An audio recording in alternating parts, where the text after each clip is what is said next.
Let's go. Let's go. You might be asking now, and if you listen to the podcast, but if you're watching this, what happened to the suit, Neander? What happened to the stage and everything? What are you doing here? Hey, this is where we actually do our lab. We're right here behind Italo's Coffee Cove, and this is like a lab.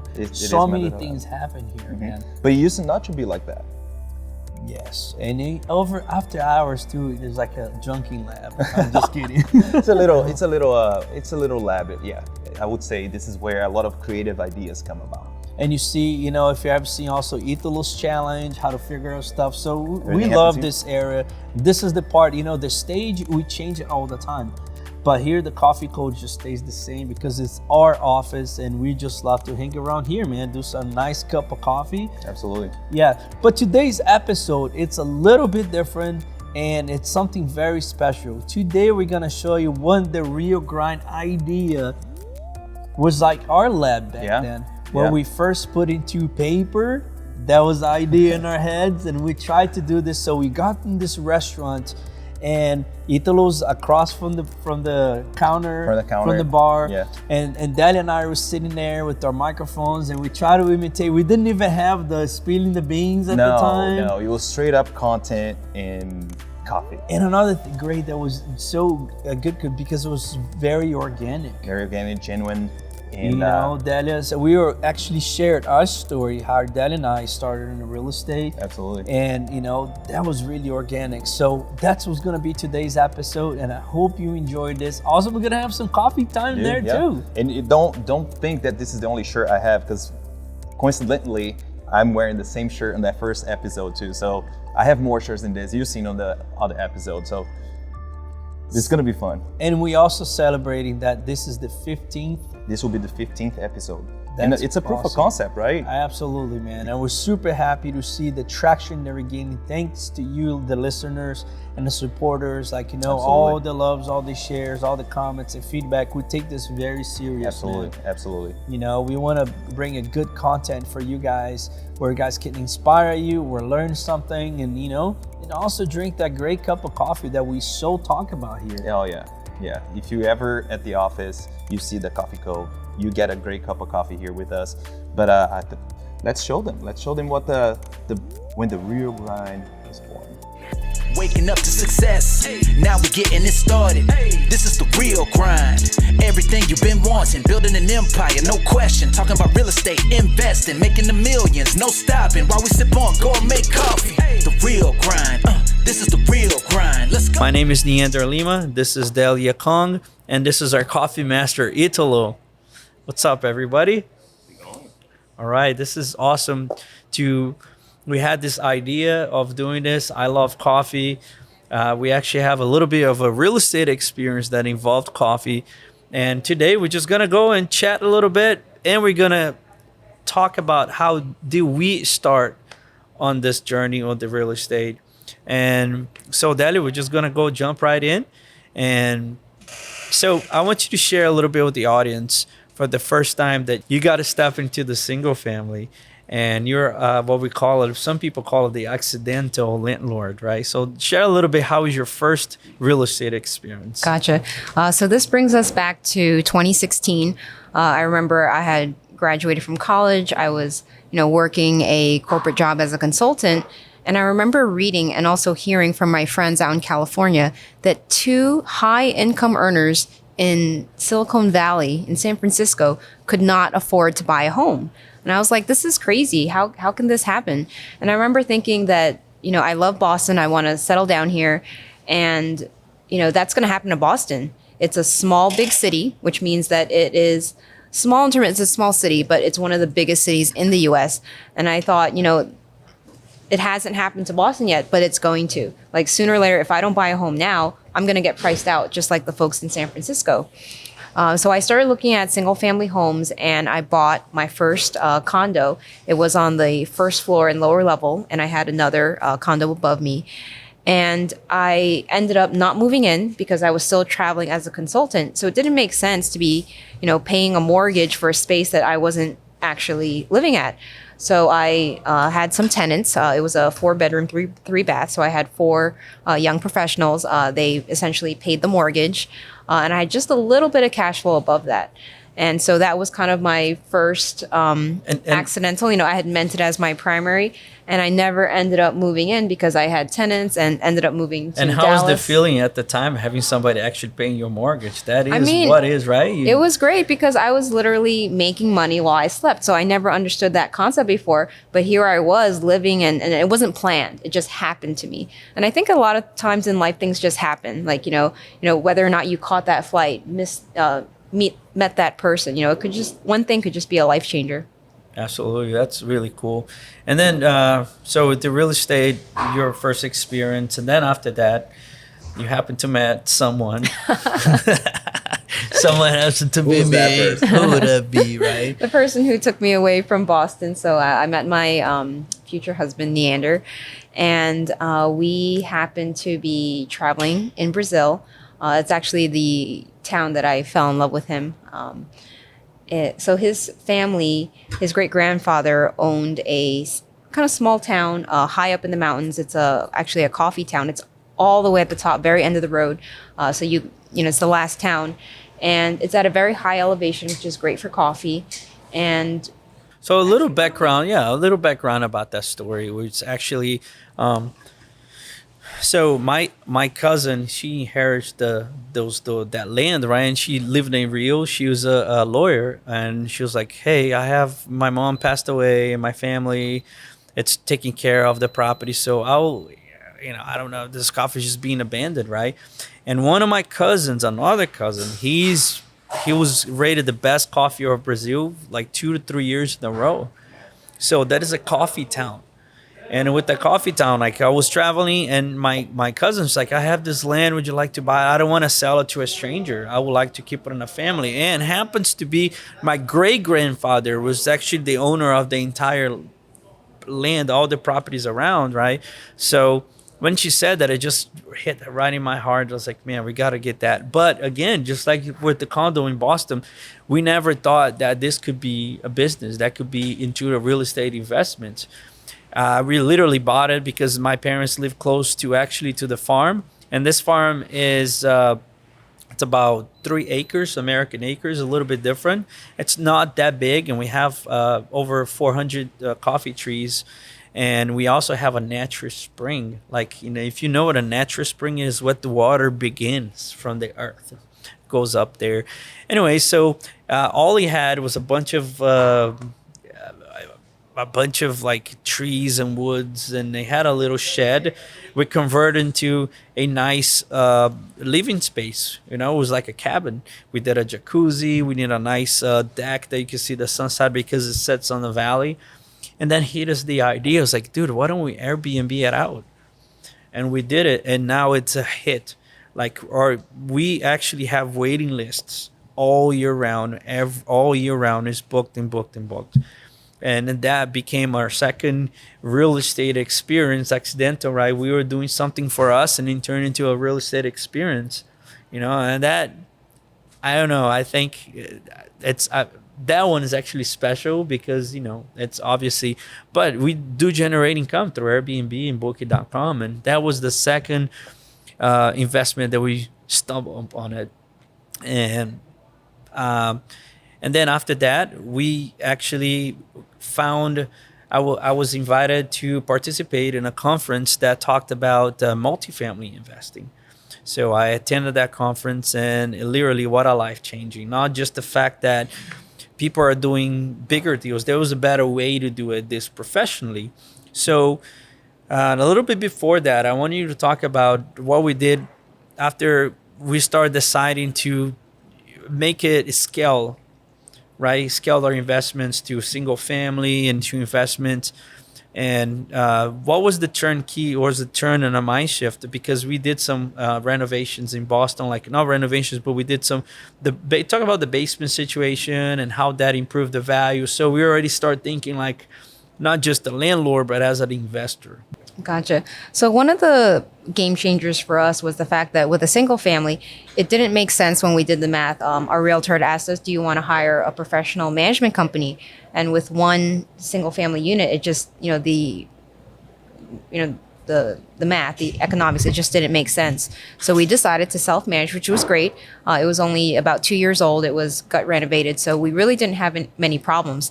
But it is Boston, so if there were freezing pipes in the middle of the night, or the AC broke after a certain number of years, we got the call. Which we are lucky that nothing happened. We had actually very, very good tenants. And then the other piece of it was when I bought it, it was actually marketed as a 2-bedroom, 3-bathroom, which, I was fine. We did all our due diligence. And then I think about 3 months into it, my upstairs neighbor, who lived in the condo upstairs, he wanted to enclose his back porch, which was totally fine. He went to the city, submitted all the blueprints, and the city said, "Wait a minute, you have a finished basement?" And, that's what we had. It wasn't part of his unit, but he submitted the draws for the entire building. And the city came after me and said, "Hey, did you finish your basement without a permit?" I said, "No, this is how I bought it. Here's the pictures off of MLS and Zillow." And so they knew it wasn't me, but they said, "Unfortunately, since you bought it that way, you have to fix it." And already I had 4 tenants, one in each bedroom.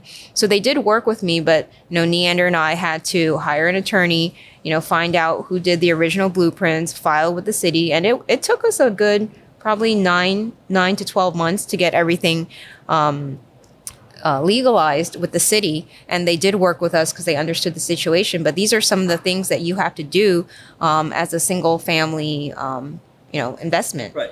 So before we start with the multifamily, how we transition from that, and now we only almost 500 apartments, and how we manage those, and plus, I want to take a little shift here and talk about the good coffee that we're about to try out.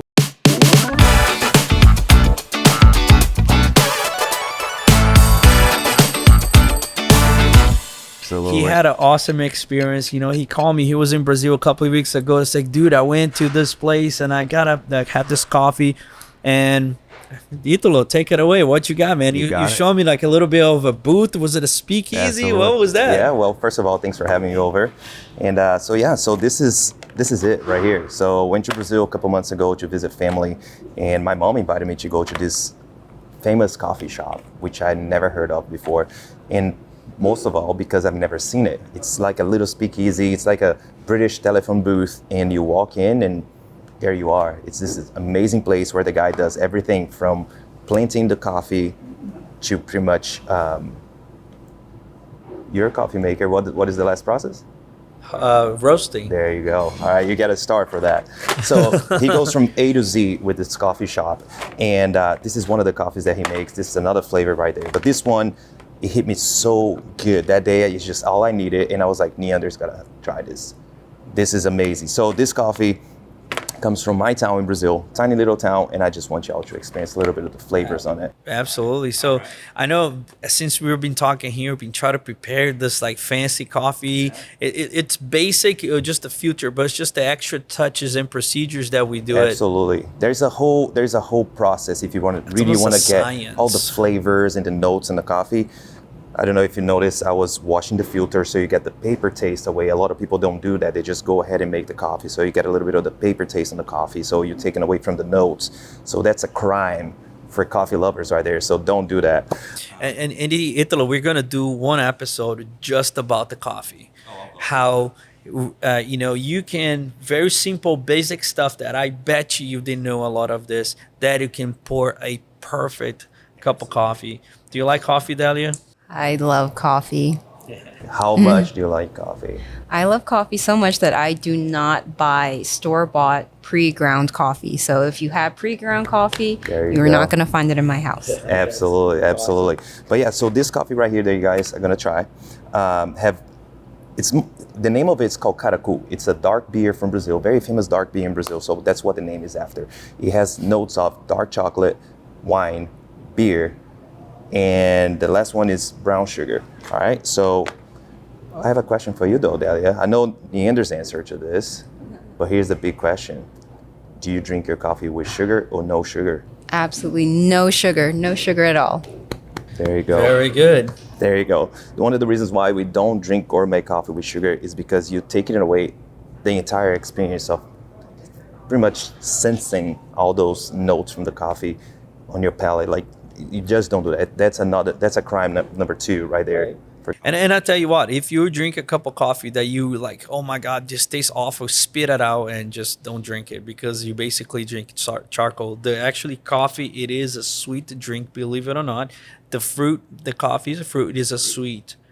It's very sweet. So let's go. You guys ready? Yes, I'm so ready. Let me do this real quick. Excuse me.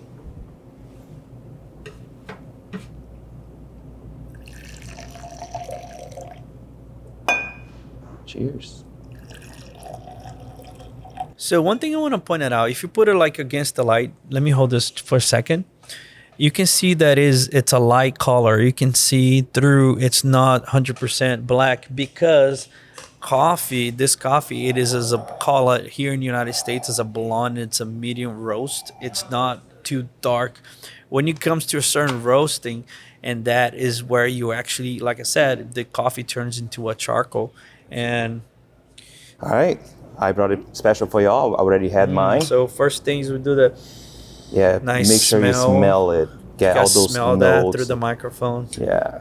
I'm sorry for y'all at home, but if you get close to us, send us a couple DMs. Maybe you get a Nothing little like bit waking of that. up to a fresh pot of. I know, this is pretty good. It's very good. And I definitely, Can you sense the notes in the coffee? yes. So the first dominant I see is a little bit of the citrus, right? And that is some of the notes, and definitely a little bit of the final tasting, a little bit of the beer, the hops from the beer. Absolutely. Definitely sitting in there as well. Absolutely. Very good. That's awesome. Yeah. Well, just one interesting fact in there. One of the oldest things we have in human history is coffee. And what else? Real estate. You got it. All right, Let's you guys go. take it from there. Thank you. Absolutely. All right. And come on, man, we gotta keep pouring here. Oh, you got it. So, and that's awesome, and I appreciate you being on the show, and that this is the first one. We're being transparent and we're trying to figure this out, but the outcome of this is that to give you a perspective of you as well can be a real estate investor, and you as well can also appreciate a good cup of coffee. You know what I Absolutely. mean? What else that brings people together Right. better than a Exactly, good cup of coffee? They say like you never could take a coffee and run, and people sometimes are so busy, but you gotta enjoy a coffee and have good conversations. You know what I mean? Because we don't wait to buy real estate. We buy real estate and Wait. let's You got go. it. Guys, real quick before we continue. So if you want to learn a little bit more how to get started and invest in real estate today, please go to their website, multifamilyempire.com. And if you also want to learn how to do the best cup of coffee in your own home, we're going to teach you a lot of tips and tricks. Go to multifamilyempire.com/the real grind. Let's get back to that interview. So we would like to go back into the conversation where we went to the apartments. So as I was saying, I attended to a conference and well, giving us a step back, we wanted to be like, how can we scale this? How can we make it buy more properties? As it buy more units? Because we had one in Brazil, which doesn't, but we wanted to do like, how can we scale? And that conference is all about it. And we got into a mentor. Brad Sumrock is our mentor for real estate. He has a program that not just taught us the ins and outs of the apartments, but also one thing that it's the mindset. It's to shift your mindset, how to think bigger, how to go bigger, how to push yourself bigger. And you see all these people just like you and I doing apartments. And that's where the first thing hit us really hard. And what was your experience, Delia, when you walked in that room and you saw people on the stage? Remember when Brad was talking to people about the program and such? So what was your experience? First off, when I attended, I saw people, just like you and me, who were successful in their current careers. They were, bankers, doctors, IT professionals, and most of them decided to first try passively investing in real estate. So in other words, what is passively investing? So essentially, instead of one very big company purchasing apartment complex, you actually pull together individual people just like you and me, and collectively it could be a group of 20, 40, 100 people to purchase this building by putting down a down payment and getting a loan on it. And at first I thought, wait, is this possible? You know, you can actually have, like the economies of scale I talked about before, have a professional management company. So I'm not getting the phone calls in the middle of the night. So, you know, we signed up and we started investing passively. And as we started doing a couple passive deals, we decided, hey, I think we want to go active. I think we want to manage the properties ourselves as asset managers. Yeah, and now it took us a little bit to really, I say it took us a little bit of believing in ourselves, and you know, it's how much you want it. And I think at the time we're still like, you know, but then it took us about a year to find our first multifamily property, and then we did it. It was an off-market deal, 147 units in East Dallas. Yep, it was also during COVID. It was during COVID, and we bought it, and we raised the capital. How much did we raise? Can we talk a little bit of the units and the value and the amount? So Delia's our numbers person, so you know, I'm sure I'm going to butcher something up. So go ahead. So the purchase price of the property was $15 million, and of course, you know, we don't have $15 million, but we were able to obtain a loan, and plus the capex budget, we needed to raise $5 million for the down payment and also the renovations. So we did. We reached out to our network of folks, both through friends and family, as well as the folks we met through the program, and we were able to raise it in a short, probably about 1 to 2 months. We purchased the property and we implemented our business plan, which was to upgrade the interiors, bring a playground to the area, as well as implement water conservation through water saving devices. And today the property is worth over $23 million. So we were able to increase that in a short time span. And that's awesome, you know, like compared to, for us, when you hear the words millions, right? And the condo that you bought, you didn't buy it. And let's just talk about that real quick, because we sold it this year. And tell how much you bought it for and how much you sold it for. Gotcha. So I purchased it in 2016 for $831K, and I sold it for $1,150K. And literally that was, a 6 years. And if you ask me how many hours I spent on it, I mean, total, I feel like maybe 30 to 60 hours in terms of actively managing it. Like I really didn't do much. The most time-consuming part was the correcting the legal paperwork. Yeah. I think it's because, it was a couple factors that we had very, very good tenants. And, when you rent a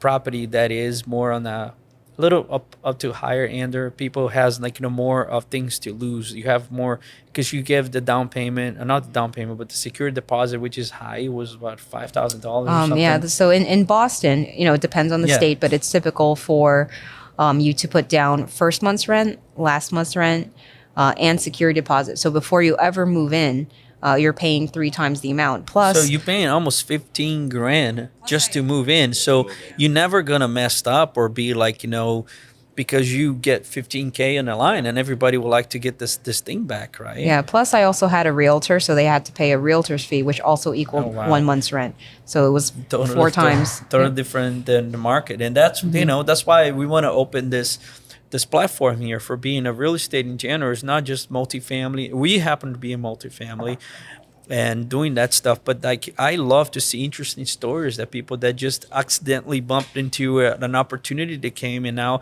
they have single family homes, they have storage units, anything that's on the land, it's considered real estate.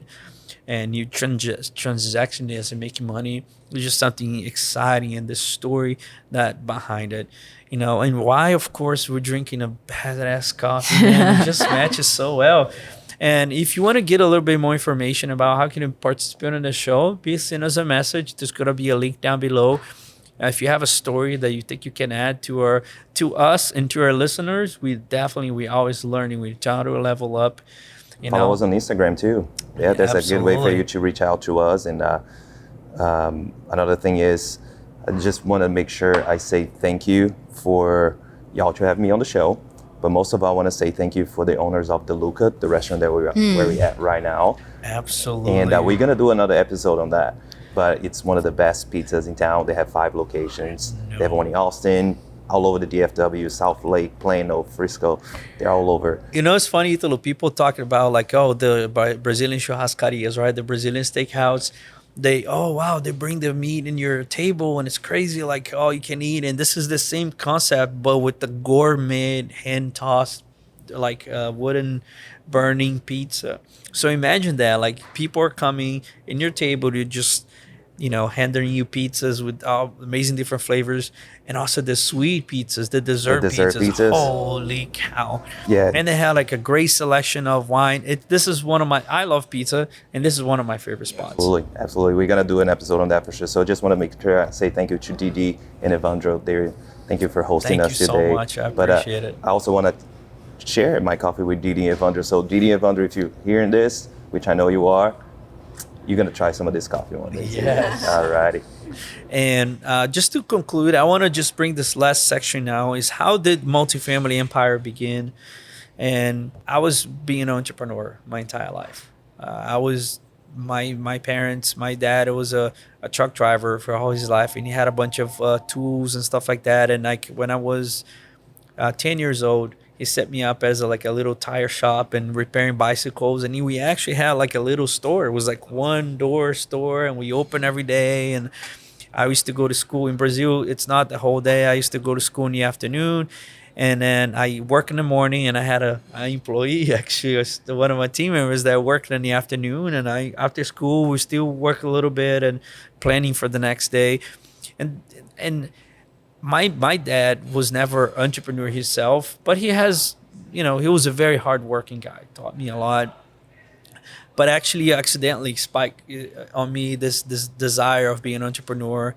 And we met each other, and we had our experiences with like you said, the condo. We had the sitio in Brazil, and after now where we are today. And that's the thing I love about apartments, is that the scalability is so bigger. And then it was a necessity to have other people to come and join our team, and that's why we formed Multifamily Empire. And today we have other businesses as well. We have a landscape business, we have a construction business. And how do you, now the question for you, we did this together, and you're never being entrepreneur. You're the totally opposite. Like, this is you that went to Harvard, and you were like a top of on your job and your career job in a corporate world. How do you feel like the difference between being an entrepreneur? I mean, sometimes like even in marriage, they say like opposites attract. So I feel like it's entrepreneur meets corporate. So you have to have that, that grit that comes from being an entrepreneur, like, making it work, finding the edge. And there's a lot of competition out there. And I feel like, Neander, as my partner, brings that. And then for me, I'm kind of like the analytical person. Like, I live in spreadsheets, projections, conservatism. And I feel that really kind of makes our business work, because while you're, at the cutting edge and making sure you're always on top of what's the latest in the market, you also have that conservative pull, which makes sure, we have processes in place, a team that we can replicate and continue to build this, property after property. So we started with our 1, then we got 2, and we're now in our 4th. And with I think these 2 attributes in play, we can continue to grow. And I would also love to bring you all watching together on our journey. Absolutely. And what would you have to say for the Multifamily Empire does to the investors? So can you describe our mission statement and what it is for them? Yeah. So our mission statement is basically to help busy professionals just like you who want to achieve higher returns. Like, maybe you're invested in, say, the stock market or single family, but we'd like to introduce multifamily to you so that you can achieve those higher returns, increase cash flow, and also realize tax savings. So there are tax benefits to investing in real estate. And then last of all, to uplift communities. So by investing in apartment communities, we better the residents' lives by, taking care of, any items that, are not working in their home. Not all apartment landlords do that. And also providing resident activities. So it really brings a sense of community. So they're not just living in an apartment unit, but they're living in a community that they want to stay and, refer their friends and family and feel safe that their, kids can play outside and meet other kids on the same apartment community. Yeah, it's awesome. And I want to addition to that as our business grew. I know Italo for probably close to 10 years, maybe plus or minus, yeah. And Italo is such a talent guy, and like we're Italo, do you want to be part of this, man?